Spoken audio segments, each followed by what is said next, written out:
জয়গুরু। 2023-এ প্রথম আমাদের বাড়ি মা আসেন। তার আগ পর্যন্ত ঘটেই পূজা হতো। আমার যখন 11 বছর বয়স তখন মায়ের ঘটে প্রতিষ্ঠা হয়। তারপর থেকে আমরা ঘটেই তার পুজো আর্চা করতাম। 2023-এ প্রথম আমরা 3 বোনে মিলে মাকে বাড়ি নিয়ে আসি। বাবা অবশ্যই সাথে ছিলেন, কিন্তু আমরা পুজোর আয়োজনে আমরা 3 বোনেই ছিলাম।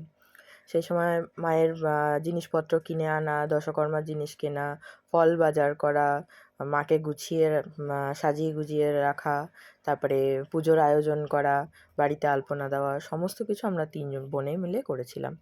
সাথে ছিলেন বাবা-মা। কয়েকজন যজমান এসেছিলেন। সেই বছর বিশেষ আয়োজন হয়নি। কিন্তু 2024-এর যে পুজো, সেই পুজো বেশ হৈ হৈ করে হয় এবং আমরা 3 জনেই সেই একইভাবে মায়ের সেবায় নিয়োজিত ছিলাম। জয় পুজো করেছিল।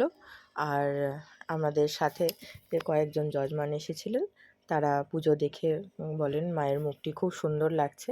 তো এই বছর আমরা পাথরপট্টিতে গিয়েছিলাম যে এবছর মায়ের মূর্তি যাতে পাথরের হয়, তাহলে আর বারবার বদলানোর দরকার হবে না।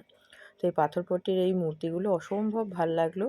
এখানে অনেকটা ঘোরাঘুরির পরে তারপরে মায়ের এই রূপটি আমরা খুঁজে পেলাম। মা আমাদেরকে দেখা দিলেন। খুব ভালো লাগছে এই মূর্তিটি।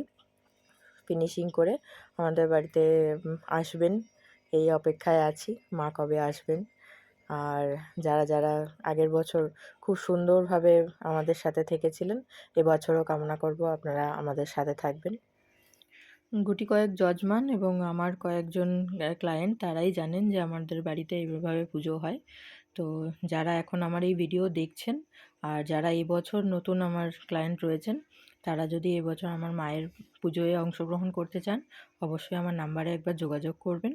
চতুর্দশীর যে শিবরাত্রির ব্রত, সেই ব্রতও হয় এবং অমাবস্যার দিন মায়ের পুজো হয়।